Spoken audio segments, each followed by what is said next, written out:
Charlotte Gainsbourg évoque avec émotion sa mère Jane Birkin, décédée le dimanche 16 juillet, et ce dernier projet auquel elle voulait qu'elle prenne part. L'émotion est palpable lorsque Charlotte Gainsbourg évoque Jane Birkin.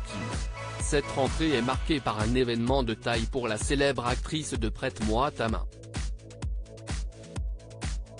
En effet, le 20 septembre prochain, elle ouvrira au public l'hôtel particulier du 5, bis rue de Verneuil, dans 7e arrondissement de Paris, autrement dit la maison où vivait son père Serge Gainsbourg. Un projet d'envergure qui a longtemps été repoussé avant de pouvoir aboutir. La fille de l'indémodable chanteur a notamment dû prendre beaucoup sur elle pour remuer ainsi la mémoire de celui qui nous est décédé en mars 1991. Charlotte Gainsbourg bouleversée en évoquant sa mère Jane Birkin au cours d'une récente interview, nos confrères de Madame Figaro, rappellent à la comédienne que dans son film consacré à sa mère Jane par Charlotte, elle assurait que l'ouverture de la maison de son père marquerait la fin de quelque chose.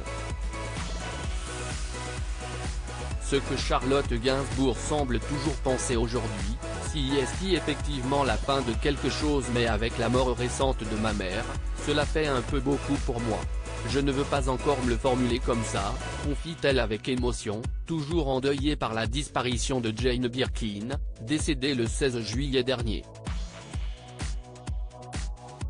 J'ai hâte que Maison Gainsbourg ouvre, que les gens soient heureux, émus, que ce soit réussi et que cela me donne raison d'avoir fait ça, ajoute-t-elle également. Ce dernier projet que Charlotte Gainsbourg avait proposé à Jane Birkin. Charlotte Gainsbourg aurait d'ailleurs beaucoup aimé que Jane Birkin participe avec elle à l'ouverture de la maison de la rue de Verneuil. J'avais dit à ma mère, Jane Birkin, que ça serait bien qu'elle fasse la voix d'une visite elle aussi, tout comme Bambou et peut-être même des gens qui avaient travaillé avec lui. Mais elle m'a dit que c'était vieux pour elle et que ce projet c'était mon truc à moi, révèle la compagne d'Yvan Attal. Suivant le conseil de la matriarche, si est donc uniquement sa voix qui guidera les visiteurs dans les couloirs de la maison Gainsbourg.